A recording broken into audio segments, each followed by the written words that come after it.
This is a playthrough of Leviathan Act 1 by Noah J. Dunbar. You feel heat. You pushed the covers off you while you were sleeping. The atmosphere is straddling a line of humid and dusty. This is something you can feel and see.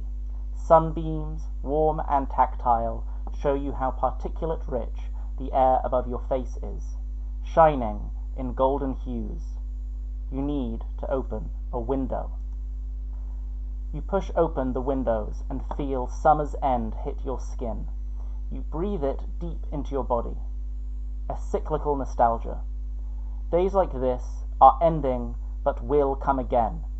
When they do, your eyes will belong to someone new. Enough reverie. This late light lets you forget how late you are, which is funny because you are always late. Your life is in the city, and you are not there.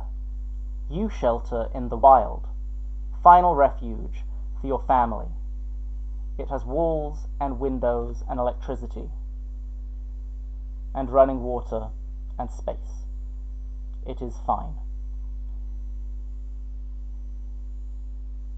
But it is far from where you have built your life, and the appointments in the city never cease. That is one of its lures. And so you are late. Later than usual because of the distance you will have to travel. You must animate yourself into action. Get dressed, or stay looking out the window for a minute longer. Another breath. It is likely best to ingest some antihistamines. Another breath. You feel more of yourself blossom into wakeness. You feel your toes pushed into your mattress. You feel the arch of your back. You feel your elbows holding your weight against a windowsill. You feel better. And better yet, you now hold witness to a lone deer. She walks delicately through the overgrown grounds, uncertain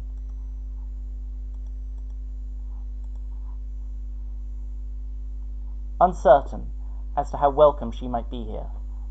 She is close to the window, but not close enough to notice you. You decide that's best. You don't wish to agitate her.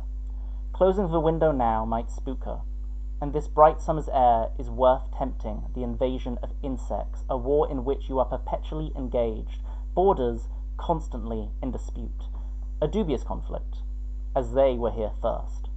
And they are ceaseless, a constant factor in the wild. Don't forget to close the window before you leave. Turn from the breeze and get dressed.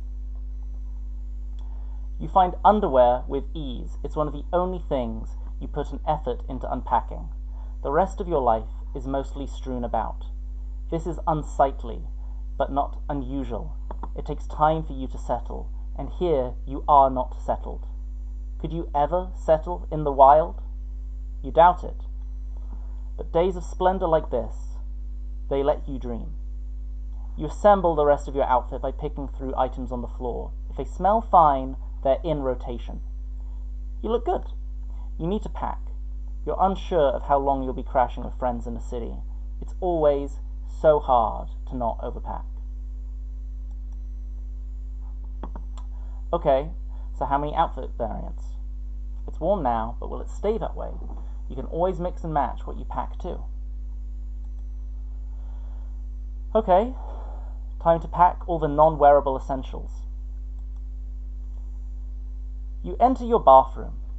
It is a top 3 spooky room in your domicile.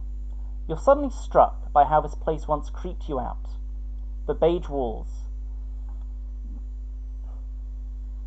the flooring that alternates between ancient carpet and eternal linoleum, the black molded corners, the daddy longlegs you've made peace sharing this damp space with, the 10 minutes of hot water, all of it you have come to accept. You collect your toothbrush, retainer, and toothpaste. You collect your special shampoo, which won't agitate your scalp, your moisturizing face wash, and your hairbrush. Amazing how much more elaborate self-care routines become with the influx of people who love you. You suppose it makes sense.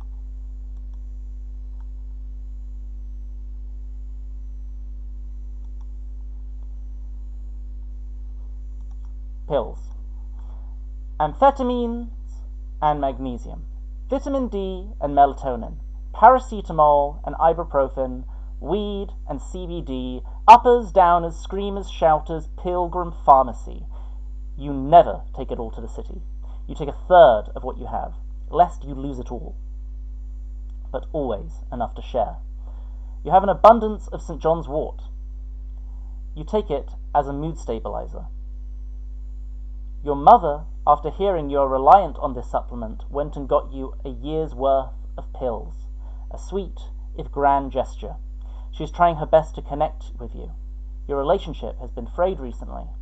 She has frayed, taken by conspiracies, consumed by fear that everyone is out to get her and you, and everyone includes everyone. It makes it hard to get close, but it is not her fault. You take a sheet of St. John's wort pills. You return to packing. Tech. The tools of your trade and windows into the world. Without these, you will suffer no distraction nor focus, only the tumult of consciousness with no numbing nor channeling. Horror, not to mention its primacy in long-distance communication. You are quite dependent, but who isn't? You gather your laptop, your phone, your headphones, and all necessary chargers. You look over at your desktop PC. Off now.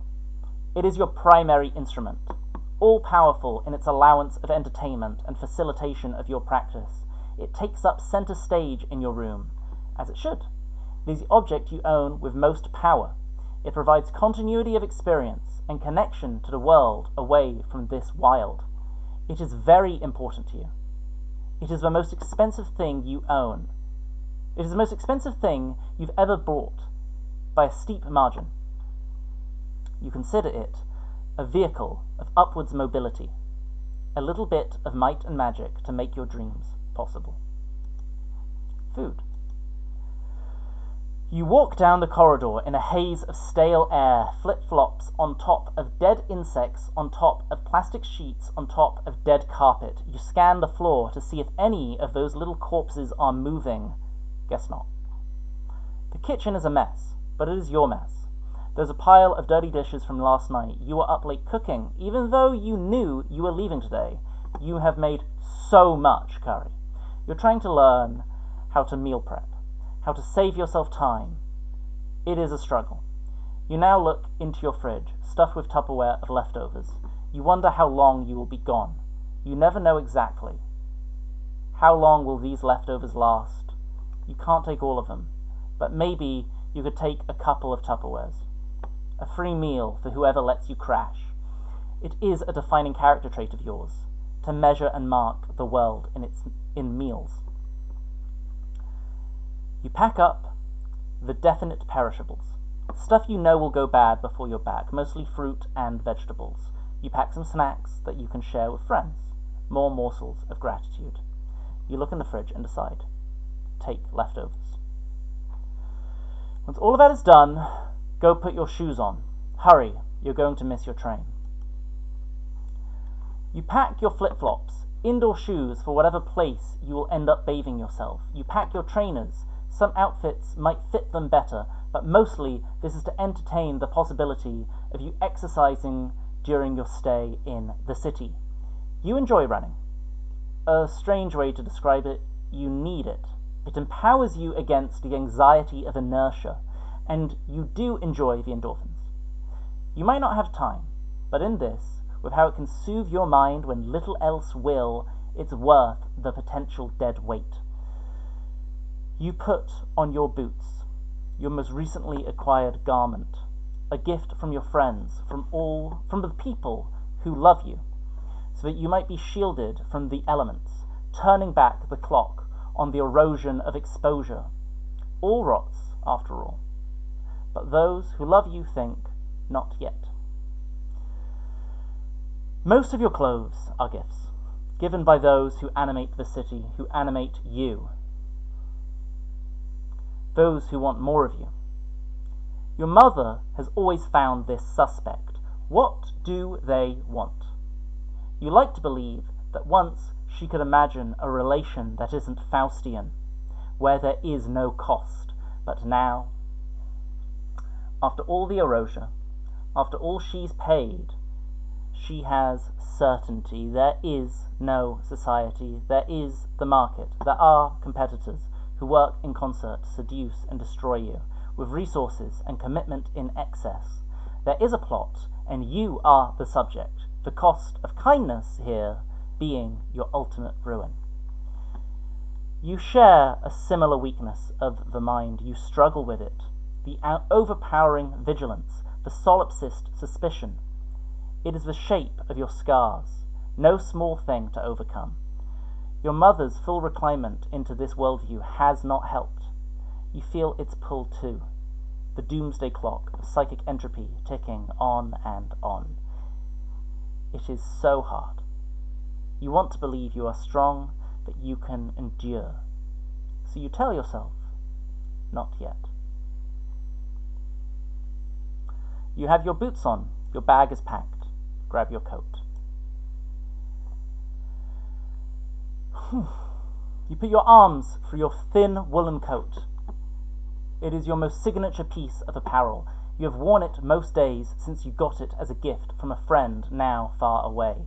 As soon as you take it off the hook, you feel the weight in the pockets. You find a couple pairs of sunglasses, all found or stolen as sunglasses and ephemera in kind ought to be. You find many napkins, used and not. The ones properly soiled you dispose of. The ones only half soiled you return to your pocket in frugal obligation. You find your book. You've been struggling to read it, to find the focus. It is Utopia by Thomas More from 1516. It invented the word, a start of the dream, that there could be something better.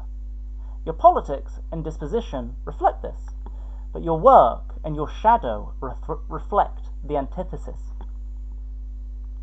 They project a fallen world.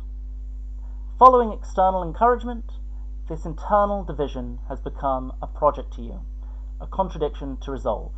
It remains unresolved. Open book. The book is a dialogue between the author Thomas More and a traveller who has been to the island nation of Utopia. They debate its politics against that of England and Europe at the time. You flip the book open to where you've been stuck.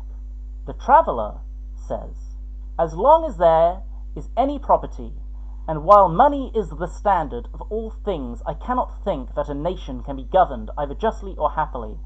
Not justly, because the best things will fall to the share of the worst men, nor happily, because all things will be divided among a few, and even these are not in all respects happy, the rest being left to be absolutely miserable.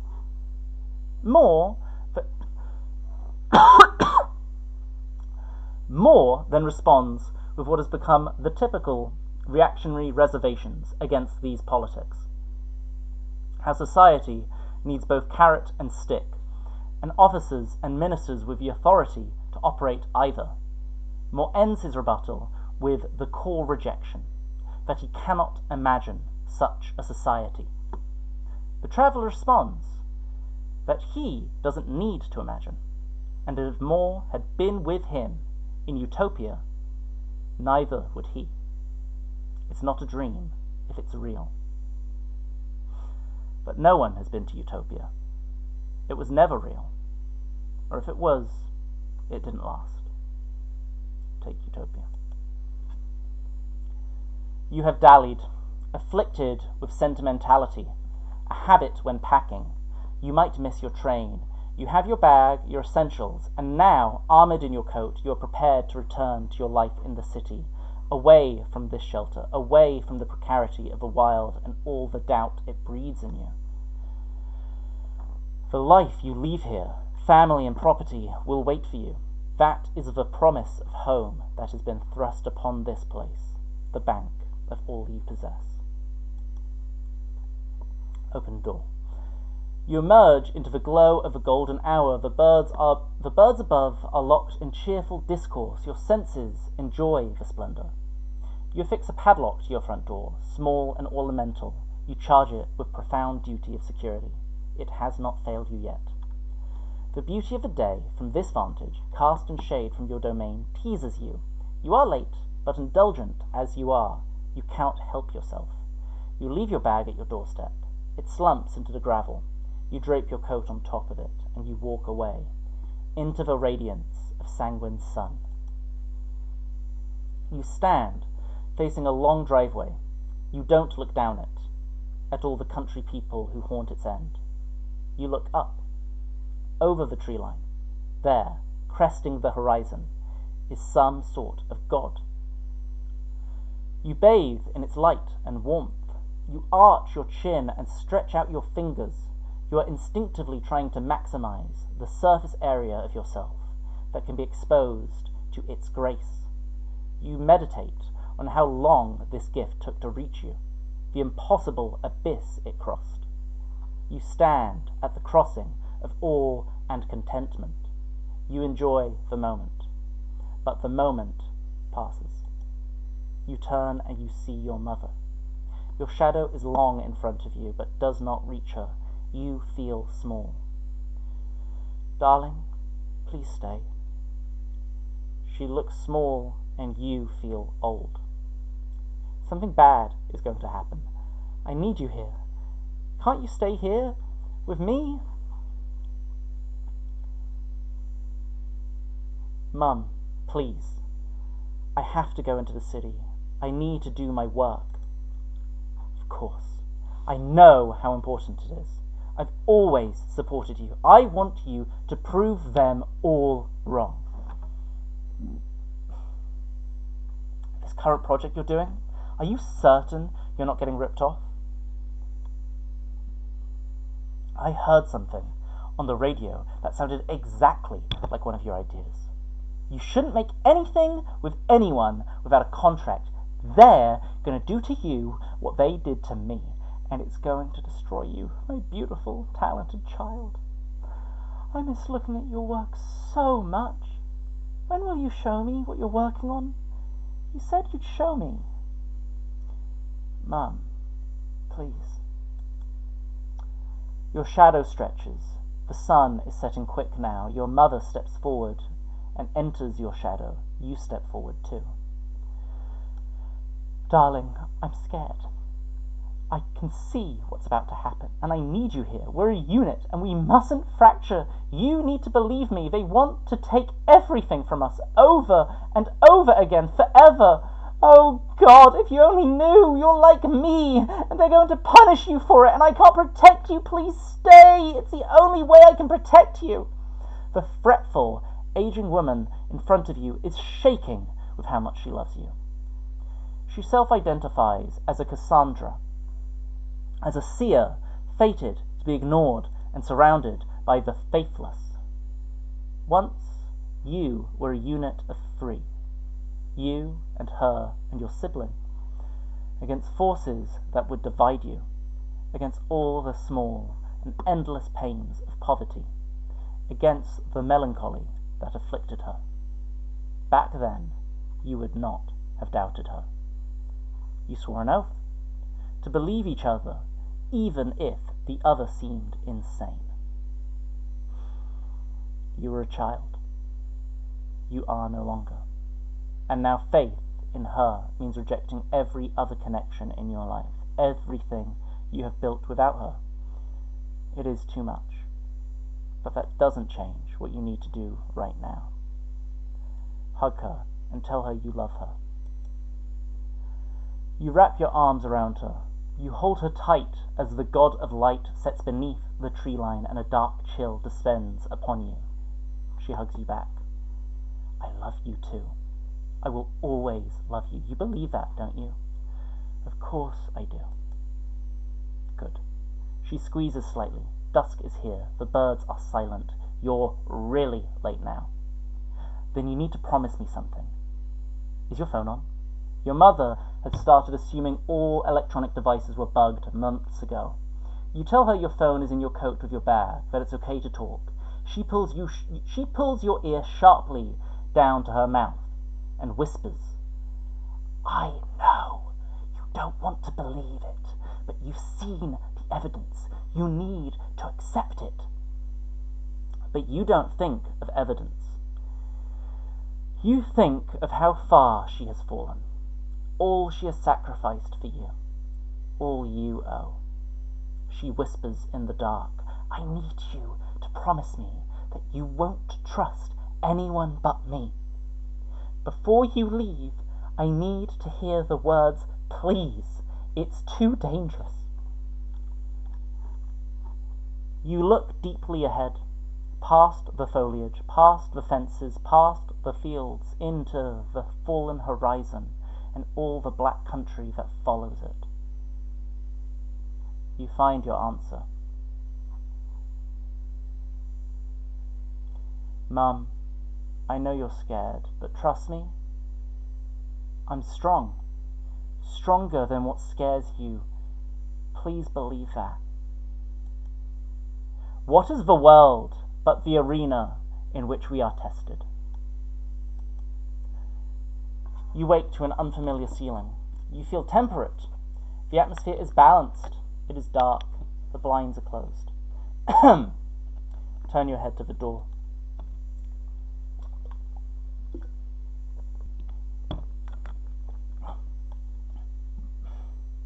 Through bleary eyes, you focus past the shade to find the head of a dear friend suspended in the gap of your slightly opened door. Good morning, Virgil. It's not morning. They smile. You are screaming. Bad dream? You blink at them.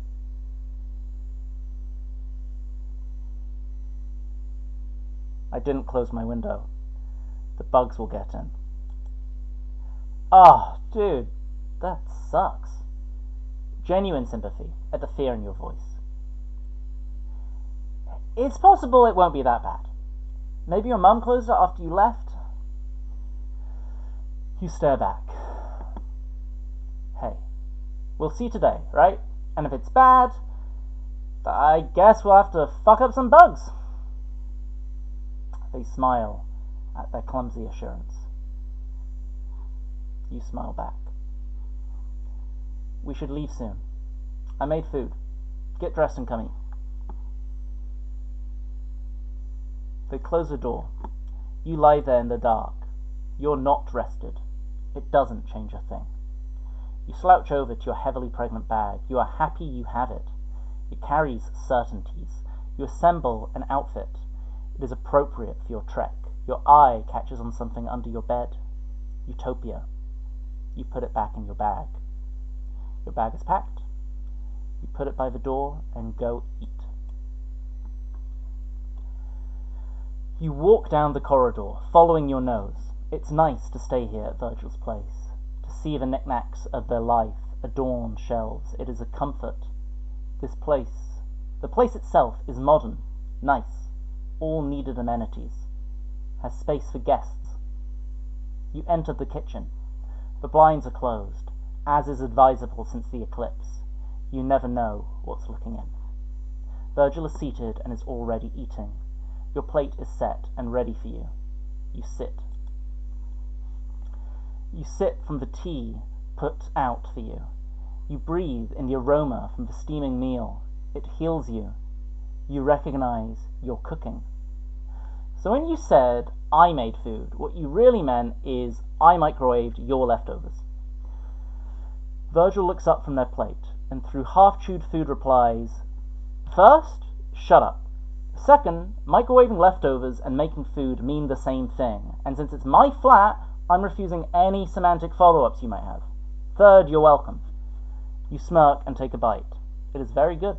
Rich in needed nutrition, a gift from your past self. You hadn't realized how run down you were.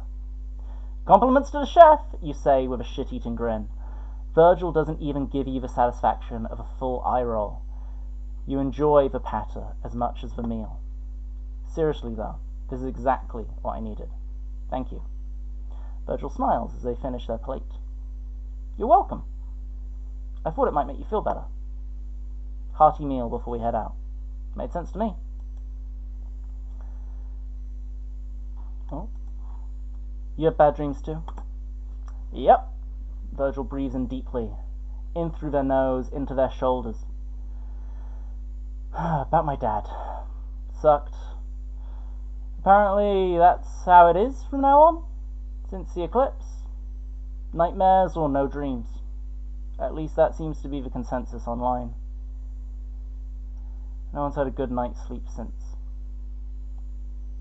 Then again, we probably also can't trust what people are posting anymore, if ever, right?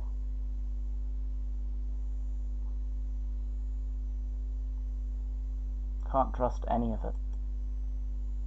Virgil looks down at their plate, playing with their food. Isn't that exactly what they want? You perk up in curiosity. What do you mean? Virgil cocks their head. Well, not trusting each other? Believing something universal is unique to you, isn't that doing their job for them? But doesn't a demon need you to trust them, to believe in them, to really hurt you? Sure, but letting that doubt into you... I get the logic. Doesn't it feel like defeat? You look at your food. Anyway, the no dream, bad dream stuff, at least. I'm assuming that's the general condition. It's been true for us, and it makes sense in general. It makes sense in general. Who can sleep soundly since the eclipse? You smirk. You have to be seriously twisted. Like some sort of Joker? Exactly. Some sort of criminal clown prince. A clown who laughs at crying would probably be fine with the eclipse. Fucker probably chuckle at that too. The world would finally be normal for them. So is the implication that we should now become Joker-type guys for survival? Well, it's an option. How much do you want to feel normal? Not enough to adopt killing people as my only bit. Yeah, it's a dead joke. It's a dead joke. If only we could keep our joy and whimsy without needing to adopt murder as an outlet. I mean, that'd be fantastic. What if there was another universal-owned IP we could base our identities on? That would be ideal. Like if a tune was Looney? Yes! That I can fuck with. Okay, which Looney Tune am I? Wile E. Coyote. Damn, the king of taking L's. True, but he always stands back up. I wanted to be Bugs Bunny, Virgil. You're Bugs when you're in a good mood. The Roadrunner is metaphor for everything in my life that fucks me over works, I guess. Exactly. The Roadrunner is the devil. Now which one am I?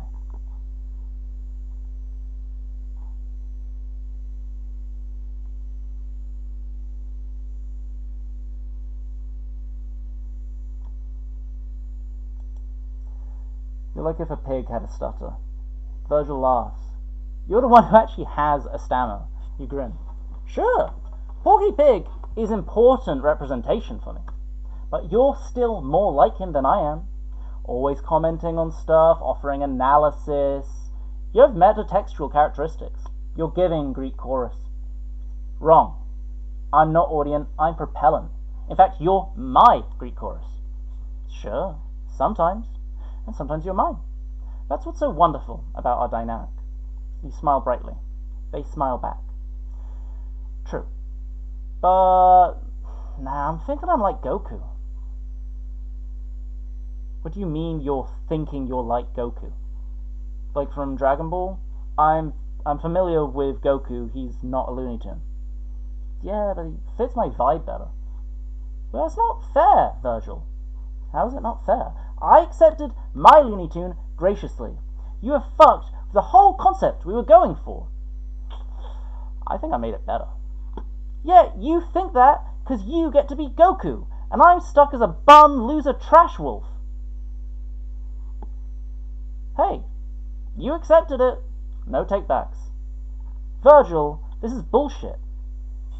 Yeah, Wile E. Coyote would never bitch about his defeats like this. He takes his L's with grace. You're more like Scrappy-Doo. Your mouth hangs open, gormless with shock and disgust. I am nothing like Scrappy-Doo. Virgil looks you up and down. I don't know, dude. You have the same energy.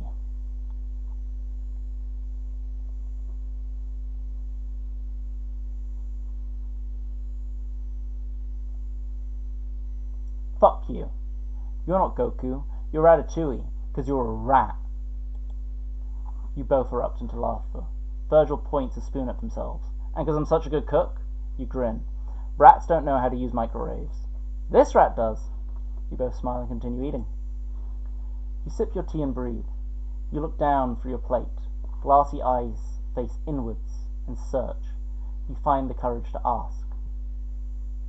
Virgil, are you sure about coming with me? Virgil is focused on their meal. You know it's going to be fucked up out there, right? Virgil is chewing food. They sip their tea to help and take some time before swallowing and turning to you, wide-eyed and cheerful. Duh. Then why? Your body cannot help but communicate, your shoulders sliding inwards into meek hunch. In Virgil, the inverse, shoulders pulling back and chin rising to meet your question. They breathe deeply, their answer rising from their breast.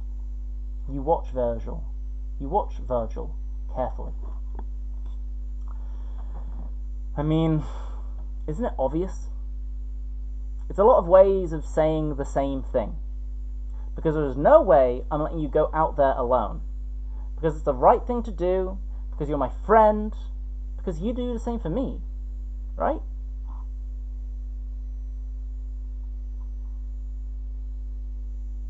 No.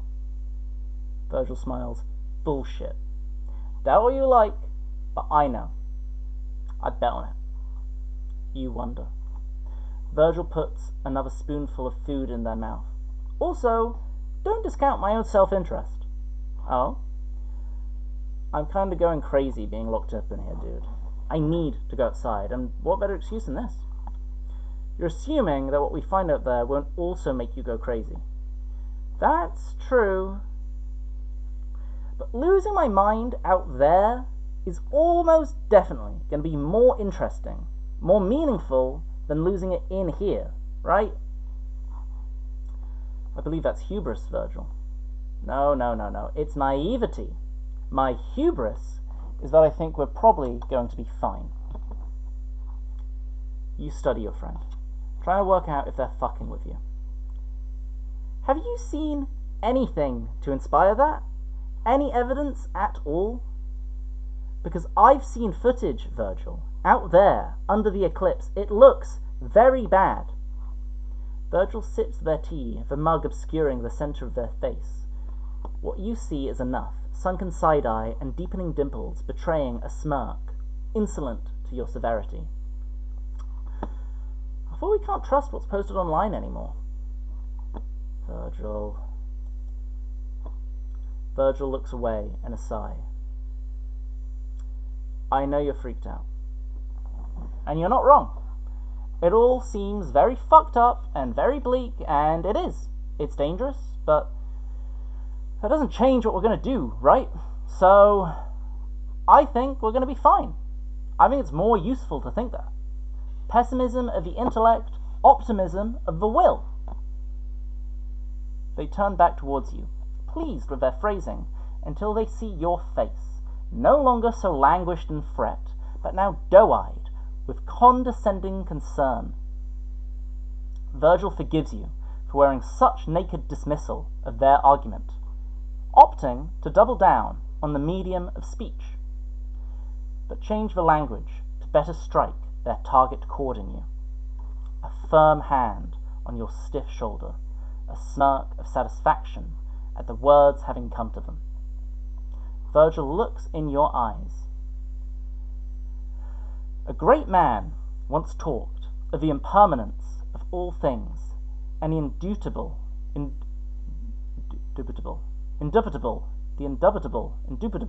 there you go. A great man once talked of the impermanence of all things, and the indubitable truth that the prosperous must decline. However, hand squeezing your shoulder, like that man and his brother, my friend, I believe that we are the exception. Virgil is wild-eyed and smiling broadly, and you cannot help but reciprocate. They have broken you from your hypnotic despair, and yet you struggle not to consider this confidence, this faith.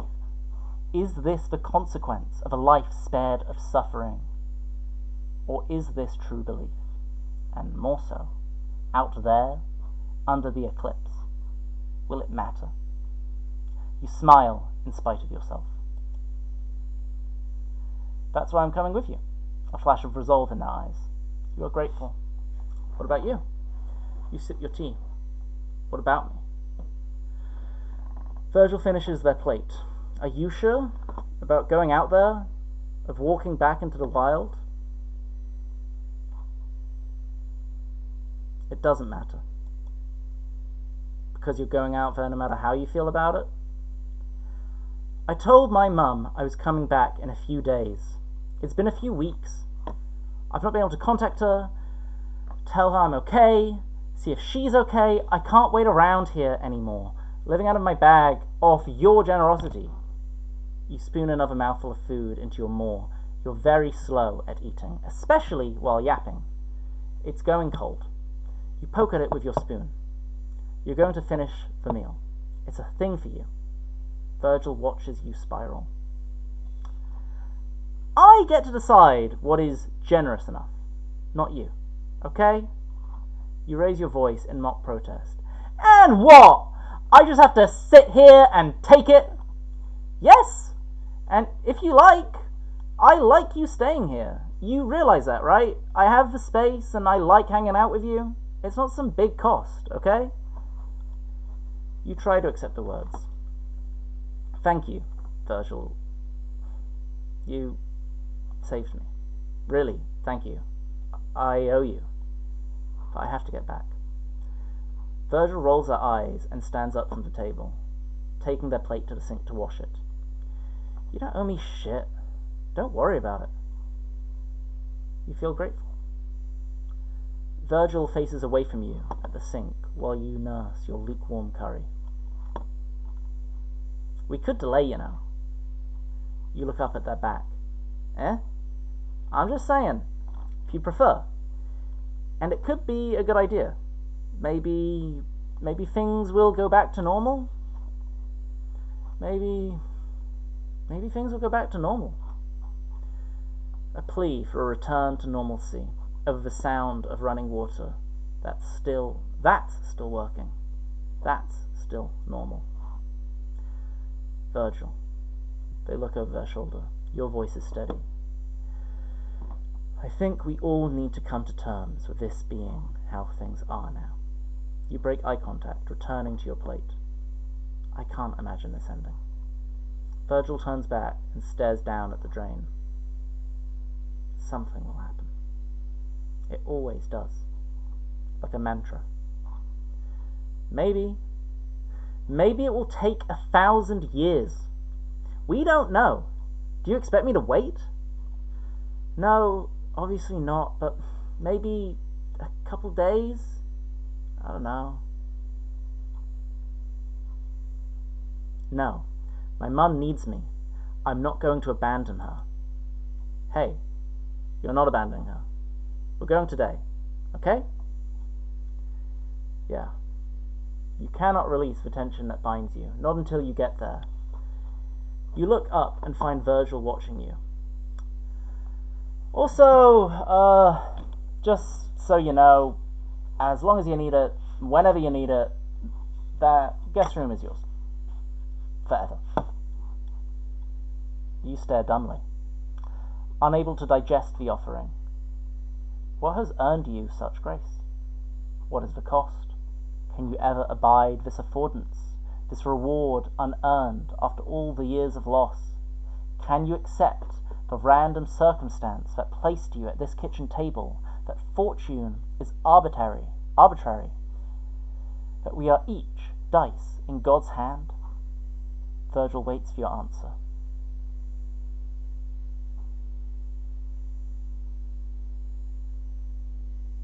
Virgil, thank you, and I'm sorry. I'm sorry I've put you in this position. Virgil frowns. Bro, why are you apologizing? You don't really know. The motivator behind your response was subconscious, impulsive and complex. In part, it's your regret for putting Virgil in a position of responsibility over you, for whatever cost that's inflicted on them. In part, the shame of your vulnerability, and worst of all, your fear that you have emotionally manipulated Virgil into offering this, that their choice is not free. Virgil shakes their head and turns back to the sink.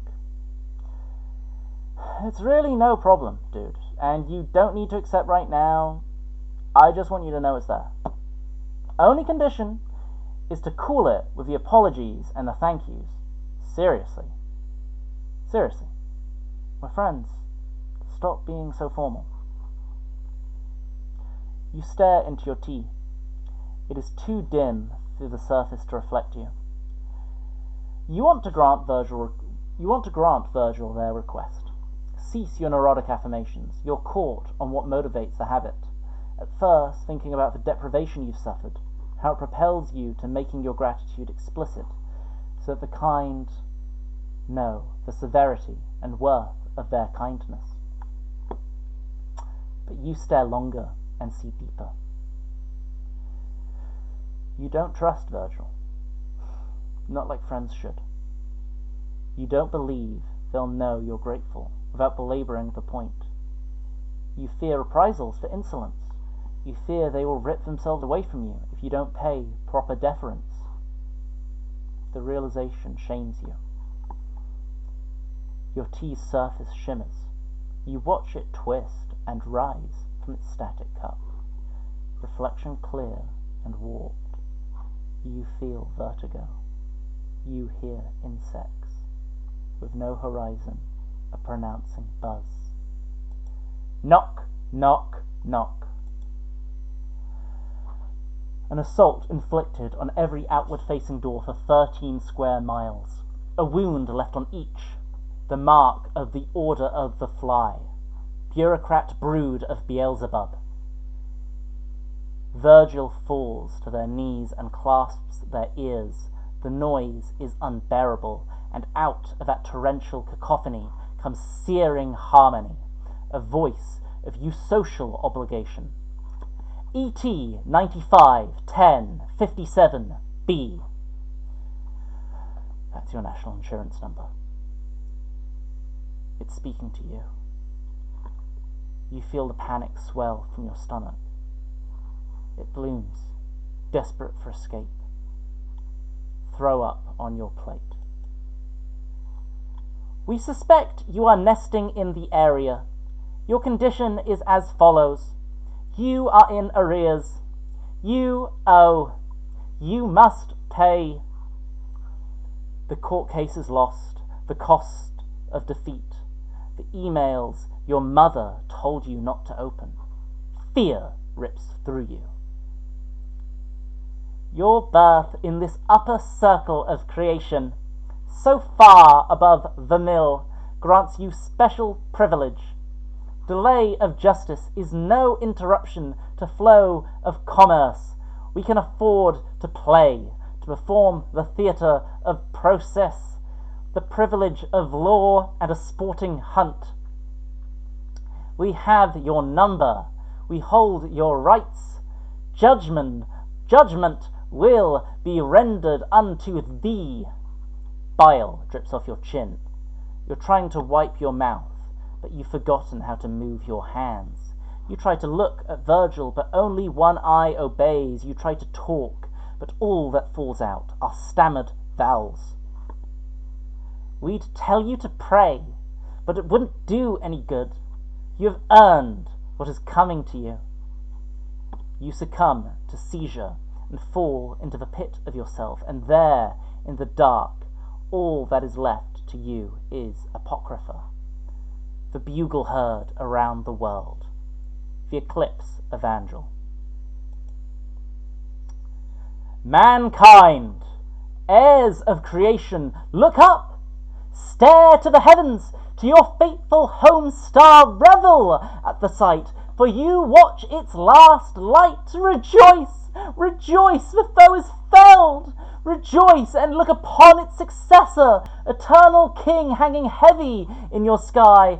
Demiurge, Yaldabaoth, Leviathan, rejoice, for dominion over this fertile world has finally been won by the right. One in the house we built together, one in the house of Mammon. Forsake your despair, quell your confusion, rejoice, and heed my words. I am Belphegor, revealer of truth, guide of the lost, apostle of apocalypse. For that day of revelation has arrived. Rejoice! See the world as it has always been, the veil lifted. Not the end times, but the eternal times. Not proto or post, but the forever and the eternal present. Rejoice! The great enemy change is defeated, and with it their sister dream, slain by you, in our name, in Leviathan's name, by Mammon's design, by your design, a design accumulated from millennia, the end of history caused by history's inevitable end, its causal terminus. Oh, the irony! Oh, the comedy! Peace at last! Peace at last! Our gift of our gift, our inversion of the Son, who is no son at all. For who should abide the child? Portent of rot, usurper of parent, traitor! Traitor! Reject the progeny, exalt the product. The antithesis, Messiah, Polyon, Mammon, machine, model, object, perfect object, consuming critiques and birthing itself into you, making you into it, until the bond is unquestionable, until you cannot imagine alternative living components in the great machine, every component redundant, every component competitive, ecumenical, eternal. Rejoice! Some will serve, some will eat, as has always been. All altered is varnish, the material unchanged. See the world as we built it together, willing and eager, hand in hand. And to those who would reject this, who would betray peace, disciples of tomorrow, children of spring, fellowship of flowers, fellow travelers, diggers, damned, defeated. We have won the argument. We have won the spirit, we have won the sky, made the heavens our property, and under it all our subjects. Shade will not defend you, your dream is dead. Tomorrow will never come. And to the majority we represent, rejoice, rejoice! Hail Leviathan! Hail yourself! Even here, in your sunken mind, the howl of the enemy haunts you, robs you of solace. All they've taken, all they've claimed, it's enough to make you give in, to give up. Are you there yet? At the end? Have you arrived at defeat? Not yet. Then you need to move your body, move forward. Just remember, it was your choice. Open your eyes. You feel heat and grit hit your skin. You smell petrochemicals and cooked plastic. You see red sky and blotted sun. Many shamble beside you. The lucky are cloaked. All are wretched. You are confused, disoriented. You push away from what supports you and you stumble.